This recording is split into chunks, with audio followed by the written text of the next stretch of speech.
Akiwa ameongozana na mgombea mwenza Juma Haji Duni, mapema leo asubuhi wanawasili eneo la kituo cha daladala cha Gongo la Mboto ili kujionea hali halisi ya adha ya usafiri inayowakabili wakazi wa jiji hilo.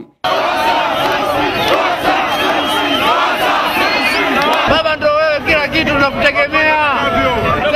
Tunataka kama wakimbizi. Mgombea urais huyo kwa tiketi ya Chadema anayewakilisha Ukawa anadiriki kuungana na wakazi wa jiji la Dar es Salaam kupanda daladala kutoka kituo cha Gongo la Mboto kupitia Pugu Kajiungeni mpaka Chanika, na baadhi ya abiria wakitumia mwanya huo kumwelezea kero zinazowakabili katika kazi zao za kila siku.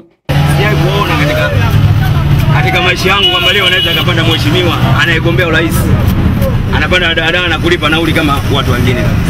Hizi kitu kwangu najisikia faraja mkubwa, usio na wasiwasi. Sisi wa Tanzania wote, imani yetu yote kwako. Tunaomba nchi hamna tabu kabisa. Utuboreshee kwanza mambo yetu. Sisi kwanza tunanyanyasika mikataba nini, kazi zenyewe hazina ajira. Nasikia faraja sana. Ina maana hapa najua kabisa rais ameshampata. Najisikia faraja sana. Mheshimiwa amejishusha. Ni namna gani ambavyo tunaweza tukapata kiongozi ambaye ni mzuri, anajishusha mpaka chini, anapanda daladala. Nimempa saa 9 brother na nusu. 9:30 nakuja kusaka ugali wangu wa siku.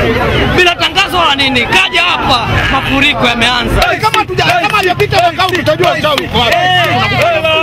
Ziara ya Lowassa na mgombea mwenza Juma Haji Duni inaendelea mpaka Mbagala, Chamanzi na baadaye katika jiji la Dar es Salaam, huku mgombea mwenza Juma Haji Duni akihitimisha ziara hiyo katika eneo la Mbagala kwa kuwasalimu wakazi hao waliokuwa na kiu kubwa ya kusikia japo neno kutoka kwa wagombea hao.